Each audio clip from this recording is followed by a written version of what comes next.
احفظوا أولادكم كتاب الله سبحانه وتعالى. القرآن شفيع لأهله وأصحابه يوم القيامة، ووالدا حافظ القرآن يحليان أو يلبسان من حلة الكرامة يوم القيامة. فيعني حفظ القرآن ده شيء عظيم جدا.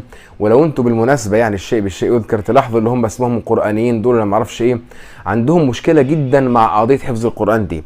يعني يقول لك انت تحفظ القرآن ليه؟ شوفوا الكره والبغض والعمالة وصلت لدرجة ايه؟ يقول لك لا انت ما تحفظش القرآن. طب اعمل؟ يقول لك انت تدبر القرآن بس. الله، يعني انا اتدبره لكن احفظه لا؟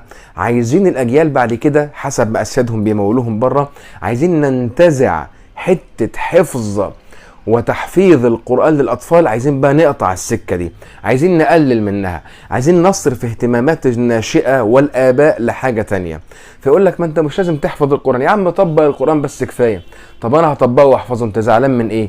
لا يتقمص بقى ويزعل، هو مش عايزك تحفظ، هو عايز يقطع السلسلة المتصلة بين الأجيال التي ينقل القرآن وينتقل القرآن فيها من جيل إلى جيل.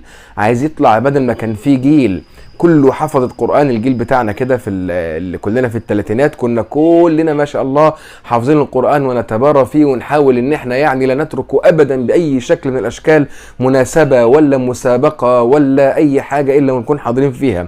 لدرجة كنا بنيجي في رمضان نتباهى والله واحنا لسه اطفال صغيرين في اعدادي تقريبا، كنا بنختم القرآن في رمضان 6-7 ختمات و7 ختمات و10 ختمات، حاجات كده ارقام مهولة.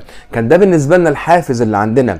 دلوقتي ما عادش الكلام ده موجود. دلوقتي الحافز اللي موجود عند الشباب والاطفال انه ازاي يلعب ببجي، واللي ازاي مش عارف يروح يعمل يلعب جيم كوره ولا ماتش كوره مع اصحابه في بلاي ستيشن وحاجات كده غريبه، اللي هو تغيير او انتزاع الامور المهمه من حياه الشاب المسلم، وان احنا نحط مكانها حاجات تانية من التوافه والامور التي تجعله يصدر للمجتمع على اساس انه كائن تافه لا يدري شيئا عن اي شيء في دينه. واظبوا على القضية دي، حفظوا أولادكم القرآن، والله الزمن اللي جاي لا عصمة فيه إلا بالقرآن الكريم. لما تحفظ أولادك القرآن وتعلمهم القرآن، لما يكبروا هيكون في جواهم خير، فبهذا القرآن ربنا هيعصمهم. لما يجي له واحد يقول له لا ما تعملش مش عارف ايه، عايزين ننور الدين، عايزين نخربط الدين، عايزين نعمل كوكتيل جديد في الدين، هتلاقيه واعي وفاهم. اعملوا ده مع أولادكم، وحاولوا تكونوا يعني تتركوا اثرا وراءكم ينفعكم. لان انت لما تموت كأب وام مش هينفعك الفلوس، لا ده الفلوس بتروح وراك لحد القبر توصلك، وعيالك بيروحوا وراك لحد القبر يوصلوك وبيرجعوا. اللي بيبقى لك ايه؟ عملك. لو عملك الصالح تركت اولادا وذرية صالحة يتقون الله سبحانه وتعالى، يجعل الله عملهم في ميزان حسناتك.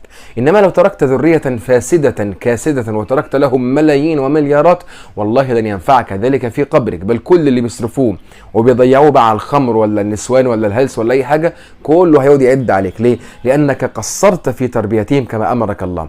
يعني ايه تربية اولاد يا جماعة؟ يعني مش ان اجيبه وازغطه واحط له الاكل واللبس في بقه واروح اوديه مع مدارس انترناشونال واسيبه، لا ده مش تربية حضرتك. انت كده كأنك بتعلف كائن صغير بتكبره وبتسمنه.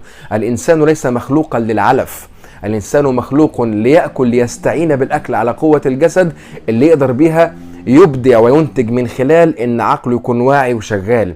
فانت لازم ان انت تجعل اهتمامك بالجانب العقلي، تنمية الامور العقلية في حياة طفلك. واول جانب لابد ان تنميه الجانب الديني، عشان ده اللي هيعصم ولدك في المستقبل من الفتن. خلي بالك اللي خاف ربنا ما تخافش منه، انما والعياذ بالله الفاجر اللي هو ما بيخافش ربنا ولا يعرف ربنا، فده ما عندوش مرجعيه من جواه تمنعه. ايه اللي هيمنعه؟ ده هو مرجعيته عقله. لو هو شاف الحاجه دي صح هيعملها لغايه مبرر الوسيله، شاف الحاجه دي غلط مش هيعملها. فلازم ان انت تزرع القضايا دي من الصغر في اولادك، تزرعوها في اولادكم واطفالكم علشان لما يكبروا يحملوا الرايه، عشان تفضل الاجيال متعاقبه على الالتزام بكلام الله وسنه نبيه صلى الله عليه واله وسلم، وعشان يكونوا كمان في موازين حسناتك يوم لا ينفع مال ولا بنون الا من اتى الله بقلب سليم.